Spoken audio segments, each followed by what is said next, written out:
Jesus Christ. What is wrong with That you? is the power of my mind.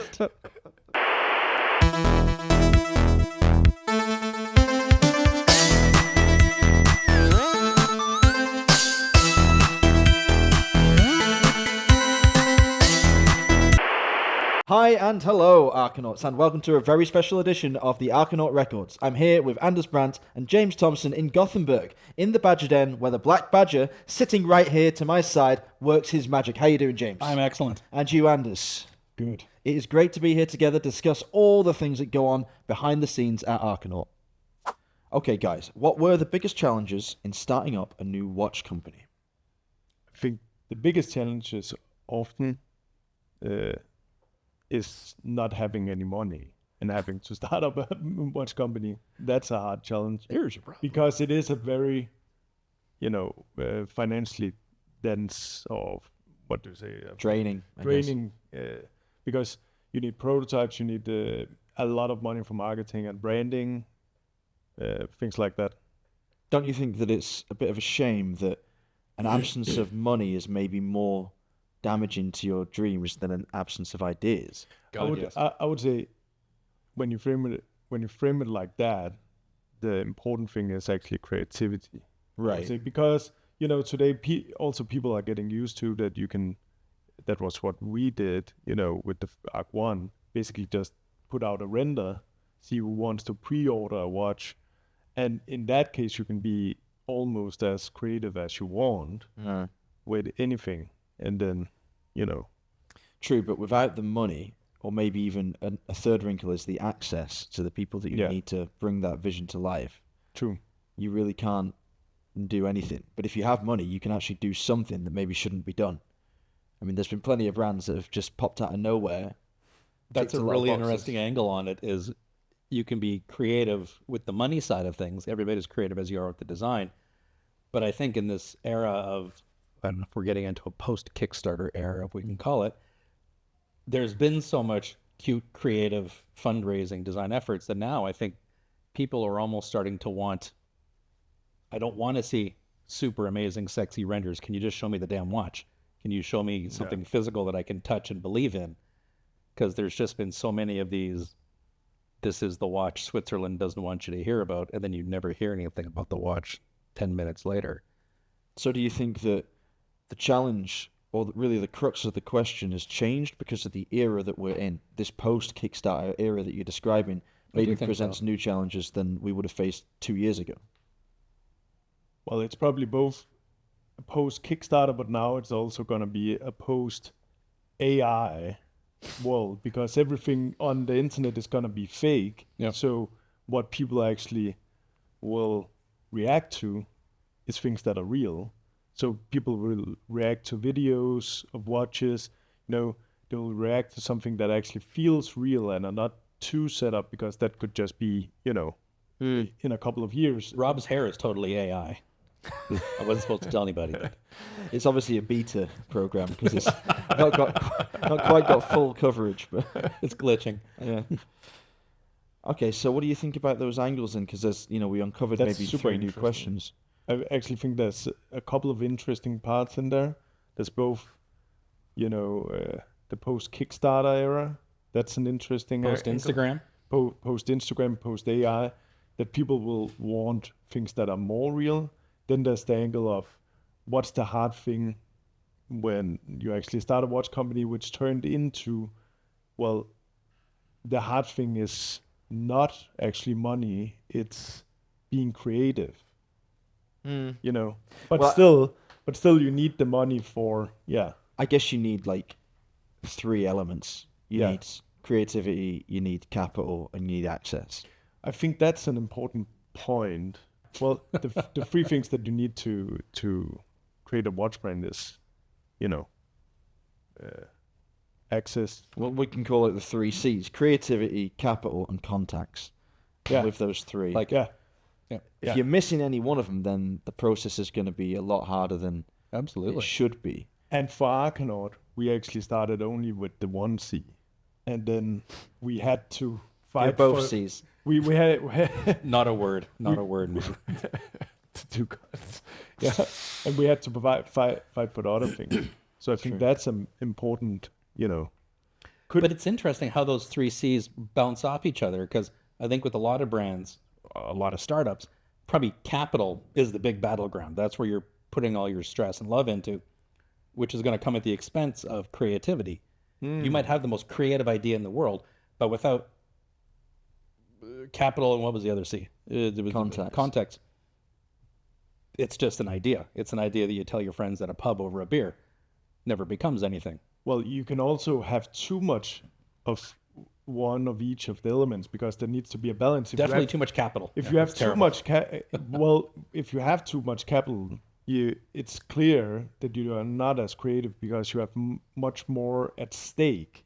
If you don't have any capital, then you don't have anything at stake, and then you can do more creative stuff. Well, that isn't implicit, is it? Having a lot of capital doesn't necessarily curtail your creativity. It often drives down creativity, because... Well, I would say that having less capital often drives up creativity. Exactly. Yeah.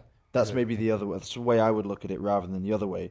I think if somebody dumped a huge amount of money in your lap tomorrow, your design principles wouldn't change. For better or worse. I think you probably still do things the same way. You might spend a little bit more money on ads or on marketing, sure, but I don't think your creativity would change.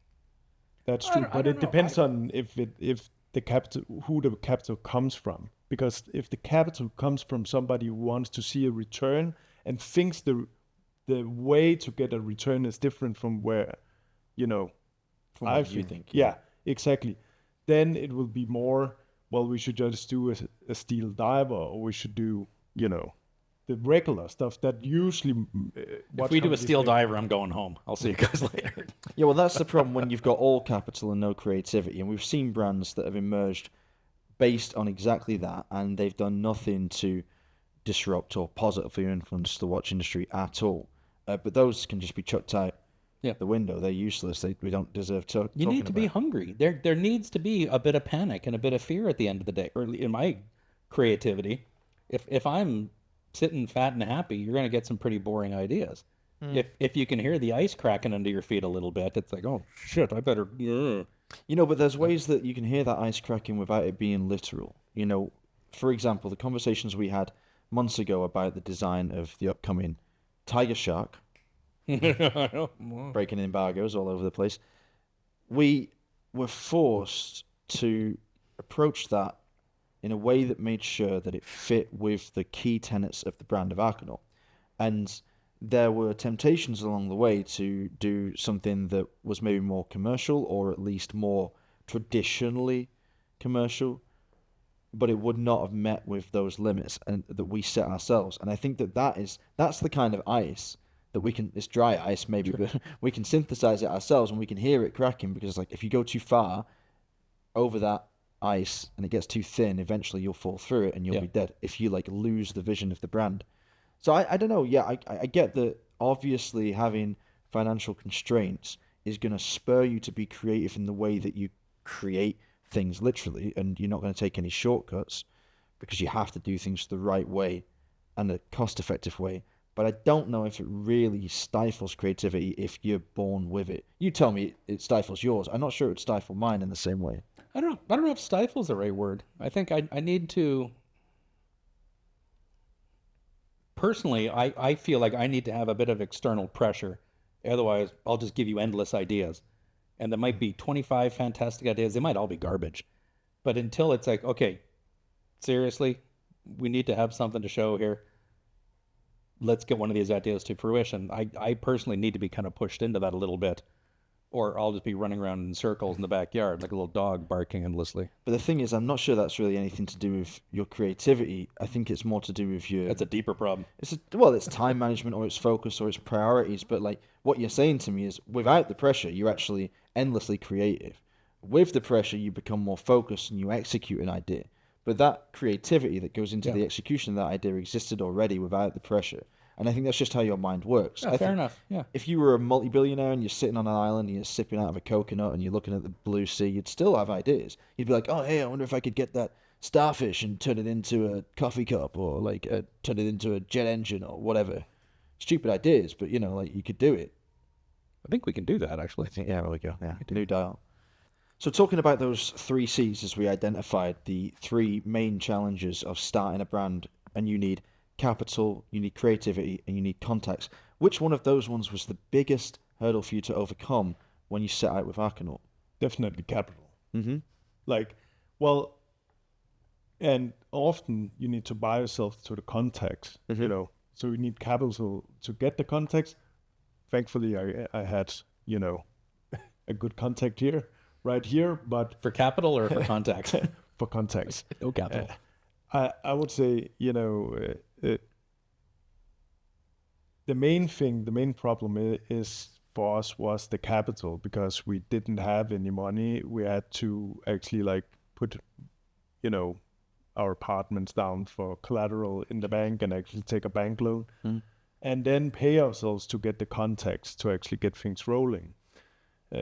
And even though we got the first sales just on pre-orders, and then we had to then make stuff, and that's from, you can be very creative, but then you actually have to commit and execute on things. And capital is a very hard thing, because also with every project you can budget things, you can try to figure out how much it's going to cost, but there's always budget creep, right? Of course. Now Budget I've creep, got I like that. now I've gotten into actually putting in 15 or 20% on each project, because I know it's going to cost, we need that buffer. Yeah. Because it's going to cost 15 to 20% more often, or we need that cash. It's going to take 20% longer than we expected. And when you start a watch company, you don't have any cash flow. You don't know if you actually can sell what you want to sell. You need to figure that out first. And even when you sell at first, it's not enough to actually get the ball rolling enough. Yeah. You need still need to put in, it's not enough to sell 20, 30 pieces. You need to sell a lot more. So it is a hard thing. That's an interesting point, though, because that comes down to your pricing structure. Now, you're not alone in pricing your creativity, your creative project, perhaps a lot lower, well, we know a lot lower, than the majority of major luxury watchmaking houses would price it at. I know plenty of micro brands, especially in the UK, or small independents, shall we say, that have hamstrung their own development by charging what they thought was a reasonable markup on those initial pieces, only to realize that to grow a company, you don't just need double your cost, you need 4, 5, 6 times the build cost of a watch to actually reinvest effectively to grow the company. So how do you combat that? Now you set your stall out at a certain point. The watches are not cheap to make because so many of the components are locally sourced in Scandinavia. How do you navigate yourselves away from that initial price point? That's a really good question. Well, first of all, one thing is not just the price structure, it's also that you need to produce more to get the economies of scale. Mm-hmm. So it's when you produce 20 or 30, of anything, basically, especially when it comes to CNC machining, then you'll pay, twice as much as when you order 100 or 200 of that unit. So that makes a really, really hard line where you need to say, okay, we need to sell at least 100, units this year to get the economies of scale and produce things and have a fair enough margin, a good enough margin to reinvest and actually make sure that you have 15% on top of the budget to develop and, things like that, and develop next year's content. Well, and it's a double-edged sword as well, because we always run the risk of saying, pick a component, say hands. We have an awesome design for hands. We order enough that we're getting into a fairly decent discount on them, theoretically. We get hands to make a gazillion watches, and then maybe 2 weeks later, it's like, hey, you want to see the new design? And suddenly we've got $50,000 invested in some components that we maybe aren't in love with anymore, or maybe don't fit with a new design, but we put so much cash into it to get a discount that now we're basically kind of handcuffed to a previous material investment that maybe we don't need or want anymore.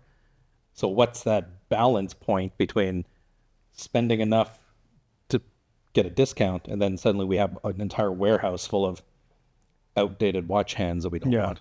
I think this comes down to effective product planning for the future, right?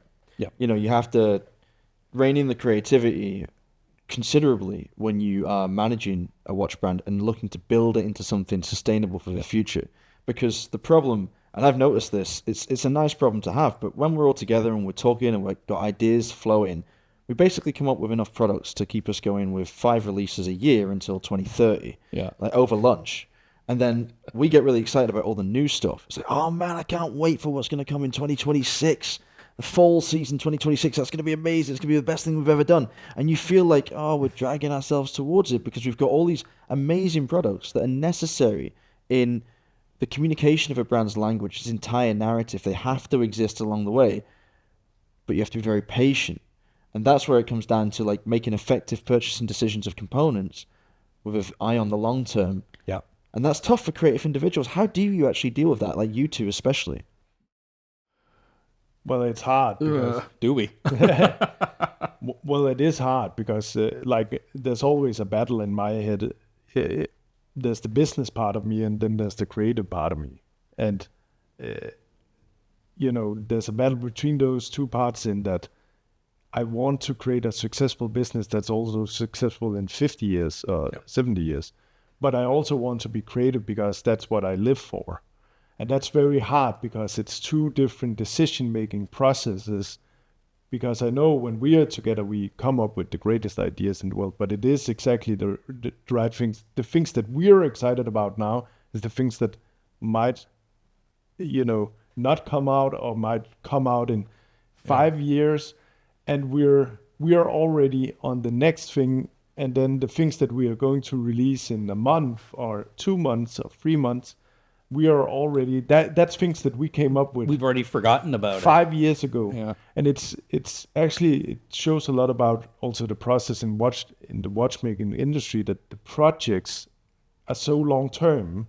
Like when you put a watch into a design and then go from the design to actually manufacturing, figuring out how to make all the parts, marketing, branding, everything, it can be, several years to actually do that. And it's bloody hard to pay the rent this month with a watch that you're going to sell in 24 months. Yeah.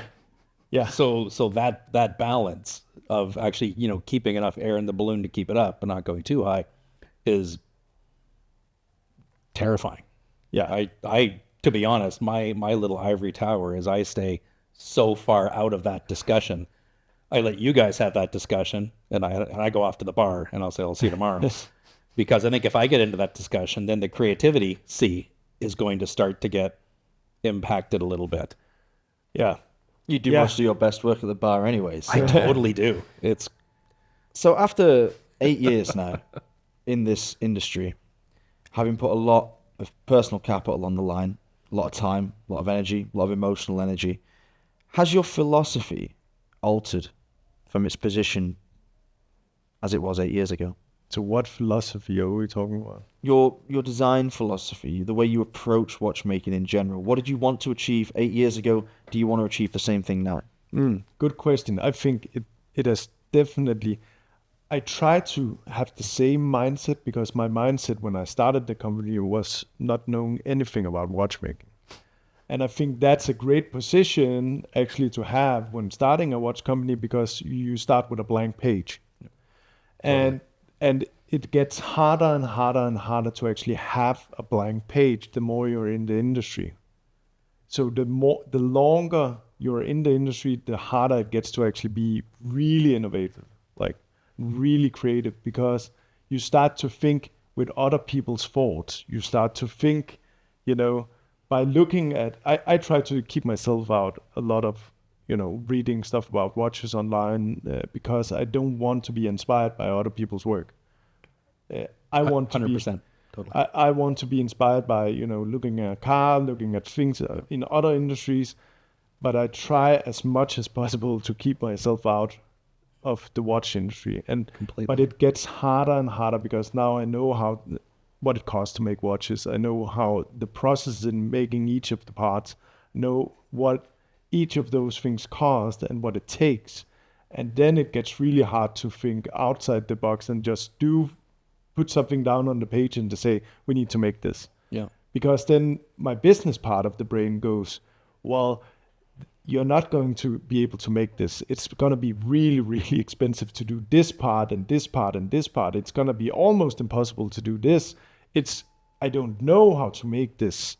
So why are we drawing it down on a piece of paper? We know how to do this, this, and this. And that's the hard thing. Yeah, you're absolutely right. I mean, you could use you and I as two sides of the same coin, because I've got exactly the problem you describe when it comes to blank pages. I haven't had a blank page for about 17 years, and it does get in the way of that true unbridled creativity. The first time I saw an Arcanaut, I was like, who on earth designed this? Like, this person is insane. Nobody would draw that case design and think that it could be made at a viable cost. And as it turns out, I was right. You are insane. And it can barely be made at a viable cost. But the problem is, the thing that you don't have... That's why we're sitting in here. Right, exactly, yeah. Top budget. The thing you don't have that enabled you to be so creative and to be so freed from all of the constraints that I have upon my mind is also maybe something that didn't prepare you for the harshness of the assessment of seasoned watch commenters' reactions to your stroke of genius. Because what you focused on was, what would a watch look like if nothing had gone before it to influence it? And you went and you drew that and you did it and you made it. And then you put a Soprod A10 in it and sold it for a very reasonable price considering the amount of money that went into the research and development and the manufacturing. And the response was, well, varied. Did that surprise you? Not really, because like, do we want to... It's like we always talk about, you don't want to be Tom Hanks. So I wouldn't mind being Tom Hanks. Well, like... Damn him. When you ask people, what's your, opinion about Tom Hanks? And people say... it's great. Well, he's great. All right. He doesn't have an opinion. But if you ask people, what's your opinion on Nicolas Cage? people have an opinion. Yeah. And if everybody likes what you're doing... This is our Tom Hanks analogy. If everybody likes what you're doing, you're probably doing something a little too middle of the road. Yeah. I mean, I take it really hard and really personally when somebody comments. Don't read the comments. When somebody comments on something, I get so pissy about it. And I send it to you guys, and you're like, who cares? Yeah. Well, the truth of the matter is, we all care, right? It hurts. When I started writing, I used to get comments that tore into me so bad. Like, I was in bits. Like, my ego was shattered. My self-esteem was through the floor, and I recovered. But you have to toughen up in this industry, because the people that comment, generally, they're not on your side. No, and they're not even in the game. Right. The way, this gets negative, the way people who aren't in the industry like to feel like they're in the industry is to crap on the industry.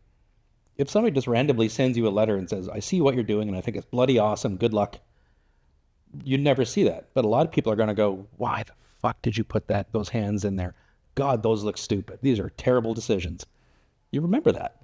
And that's the whole reason that person is doing it, is because they want to put a bit of a thumbprint on what you're doing. Yeah. But it is so important to stay away from that toxic environment when you are a creator. Like, for you, it's really, it's hurtful, right? I mean, it really gets to you when you see someone say something completely ignorant about your work. Well, yeah, because the day that I don't take, this is almost a bit of a destructive thing to say. The day that I don't take it as personally as I do, I'll go do something else. It means I'm not in it for the right reasons. If I don't get so gutted every time someone tells me I suck, really, then I'll go do something else. Yeah. Does that universal approval God, that sounds like a matter? cry for help. Maybe we should. No, but in all seriousness, I mean, it's an interesting thing to admit to. Sure. To say, like, you need the approval of basically everybody around you. Not the approval, but I need to, like, I love what I do to the insanity degree. And the moment that I don't love it in its very bones, then I'll go do something else. And that might happen tomorrow. I might go, you know what?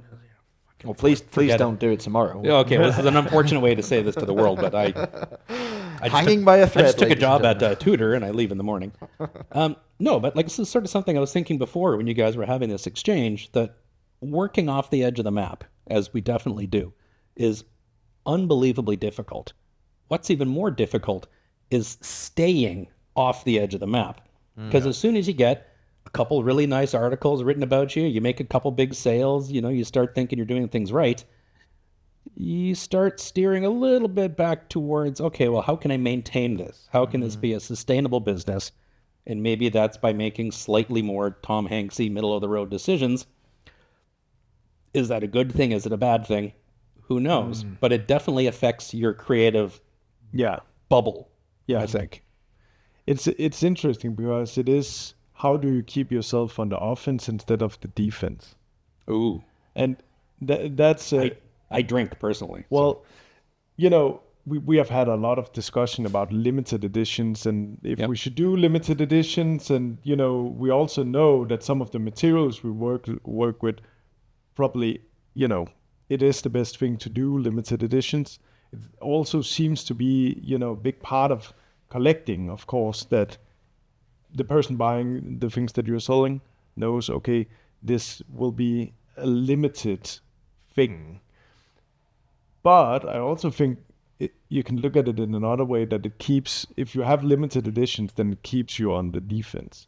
If you have limited editions, it keeps you on the offense because you need to come up with a new thing. So you mean you don't just rest easy on a core collection? I like limited editions in the definition that it's something that'll have an end. I think calling something a limited edition because you want to pump up the FOMA, I want everybody to buy these in a day, I want to create a huge buzz, that I don't personally get as motivated by. But if it's we're going to make something out of a chunk of meteorite and we only have enough for 5 watches, then it's gone. That I like. That's legit cool for me. So I got a good tagline for one of our upcoming models the other day, limited by nature. And I thought that was like... Oh, that's kind of... Ooh, I like that. Kind of makes sense. And it applies like tangentially to other things again. I mean, that's a natural material as well. And in a strange way, Fordite, although it's very much not natural, does have an almost organic quality to it. But that's the contrast. I think you and I were speaking about contrast a lot yesterday. That it's... I got a hunk under my leg. The most synthetic, human-made chemical material. But just by working in it in a certain direction, you've now created something that's very organic, and it brings up cloud patterns and wood grains and all this kind of really emotive qualities to it that you don't get from gold, diamonds, things that are of precious financial value. So this is how you make somebody fall in love with a bit of plastic. History for the wrist. History for the wristery. History for the wristery, yes. Festivus for the rest of us. It's the Rorschach test of the watchmaking industry, that's for sure. So you've had quite a lot of success with the Fordite, and there's more to come from Fordite, so people should be on the lookout for what they're going to see there. But what are your long-term plans? What are you going to do with Arcanaut in the next 8 years? Well, hopefully Arcanaut is going to be the, you know, one of the staples in the independent watch industry. And we're going to be at a point where we produce a lot more watches than we do now. I would say around 500 units a year. And we, at 8 years, we have won a couple of rewards. We have we are at a point where we do things in other directions like horology and I would say we're kicking ass and taking names. So maybe that goes back to a previous question that we asked about how do you escape the trappings of the initial launch, the initial offering, when you launched a watch at a certain price point that did certain things very ambitiously and played it safe in some other ways. So your answer is really to upgrade every single element and to continue to upgrade the quality, the innovation, and also the quantity so you can benefit more from the quantity economy of scale. Of course, that's difficult for you because you're a one-man band working out of this lovely den. Yeah. Literally, like the 4-die dials are made right there. Like, there's what Arcanaut's doing next week. Give me that question again. So I can make Where do you see the brand in 8 years' time? What do you think you can continue to offer to Arcanaut in 8 years' time?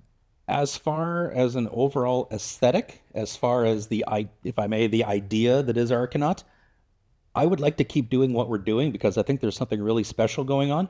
what I would really like to pump up is our reach. I don't think we need to change what we're doing to reach more people. I think we just need to be able to show more people what we're currently doing. Because I don't think we need to be a brand that starts putting out diamond encrusted tourbillon, because that would be almost like a bit of a sellout on these original conversations. It does raise an interesting question, though. The people that follow Arcanaut have been very important to the brand, an extended family. We call them the tribe. The tribe. Now, I, in my cold-blooded cynicism, have said many times that as we grow, we are going to start to sell to customers that are not necessarily Arcanaut people. Yep. You know, not the kind of people that we have built this whole community around. How do you feel about that? Because I'm sure there are enough people out there to have a 500-person strong tribe that buys everything that we put out. But how would you feel about selling to people that maybe don't get Arcanaut in the way that you would like it to be got? From a business development perspective, I would think it's a fantastic idea. From a spoiled little artist perspective, it would kind of start to bug me. Which is the dumbest thing as a partial owner of a watch company, you could say. Ideally, you want to keep the little family. You want more people around the campfire, but you want it to still be this family unit. That being said, if like Macy's in New York says we want to order 5,000 watches, you're like, well, hang on. You know, you guys aren't friends.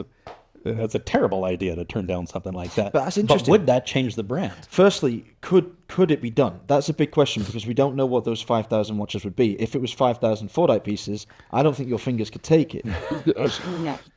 See if that'll come up on the microphone. Well, let's ask the man that would make the crunchy decision. sound my fingers make. If Macy's got on the phone tomorrow and they said, let's theoretically say that it's something that we could theoretically mass produce, something like dark matter that we could sort of build into an industrial process.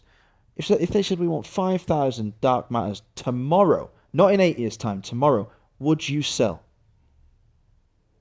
Then My future in the company depends on your answer. I would sell, and then the next day say, sorry, we're going to be 12 months late. Well, I think 5,000 is too much. And I think there's also something. Then I think if we sold 5,000 watches to Macy's, it would be the end of Arcanaut, because we would overrun the market with our own watches, basically. Yes. And then Could you imagine seeing Arcanaut watches in the 30% off bin the week after Christmas? We would that not just be so depressing? We would dilute our own market. Yeah. And I think the reason why I'm always like hammering that we don't need to be loved by everyone, or we would like that's just as well. We don't. That's very Danish. Oh, the reason why I always hammer the fact that we don't need to be liked by everyone is that you only need a few people to actually love you, and not to be liked by everyone. Yep. That's the same in life. It's the same with your family. You would rather have a family that actually love you instead of a lot of friends. It's the same in business. You want people, a small group of people that absolutely love everything you do, rather than having a large group of people that just likes it. Look at how different, even amongst a group of us, look at how different our perception is towards something like Instagram followers over the last, say, 2 years. You know, I got almost 40,000 followers. That sounds like a pile. How many do I actually need to be at the level that I'm at now? Maybe 25 people total. You do not need these massive numbers. That just pumps your ego up. And if you look at some of the followers, you see some of them are Max Busser, Adam Craniot, some of these people that are actually relevant in your industry. You're like, oh, that's enough. That's enough. You don't get depressed because your picture didn't get 800 likes or whatever kind of crap that nobody cares about anymore. Well, you don't need adoration from the masses. We need a few people to get it and to love what we're doing and to say, I would like to be part of what you guys are doing. Adoration, not attention. See? I would take any day. I would take a closed WhatsApp group with 500 people that are really engaged, over 50,000 followers on Instagram. Absolutely, yeah. Because it's much more. First of all, it's much more engaging, but it's an actual community. Yep. The first time I encountered this, I couldn't believe it. The fashion industry cottoned onto it a little bit quicker than watchmaking with the whole influencer game. And you would see these influencers who had incredible feeds, great quality content, promoting products for days, and they'd have 500, 700 followers, and you've got 40,000, I've got 15,000, Arcanaut's cruising towards 11, 12,000 as we speak, and you think, well, hang on a second, if that guy is selling that product, why isn't that product being sold through me? And the answer is every single one of those 500 or 700 followers buys every single product that that person puts out onto Instagram. And that genuine audience is the lifeblood that we really crave. Now, if we can get to 500, and we're getting there, you know, or was it you that read the book 1,000 Followers? Yeah. So if you get to 1,000 followers and everybody buys every other one of your products, that would be perfect. That's the dream. You know, everybody's in the family, everybody's in the tribe, everybody gets you, everyone closes ranks around you when things aren't going so well. That's a community, and a community builds a sustainable business. It does. I don't want to sound overly cynical with this, but a 11-year-old kid living in, pick a random country, northern Finland, liking a picture on a business sense doesn't have as much effect as somebody buying a watch. So if you have a picture that gets 80,000 likes, but you don't sell any watches, versus a post, I mean, and we've had some of this where we post something and it gets like 20 likes, and we're like, oh crap, that sucks. And then you call and say, what the hell, we sold 4 watches today. Mm-hmm. That's far more important. Okay, let's wrap things up there. If you have been watching us on YouTube, please feel free to leave a comment below. We would love to hear your feedback. And if you'd like to find more content about Arcanaut the brand, then visit our website, www.arcanaut.watch. If you'd like to get in touch with us directly, you can contact either Anders or me at either Anders or Rob at arcanaut.dk. We would love to hear from you. Thanks again for spending time with us. Stay safe. We'll see you next time. Wait, I don't have an Arcanaut email. You don't have an Arcanaut email, just you're not getting one. What the? That's the reason. Yeah, sign-ups, man. I hate this place.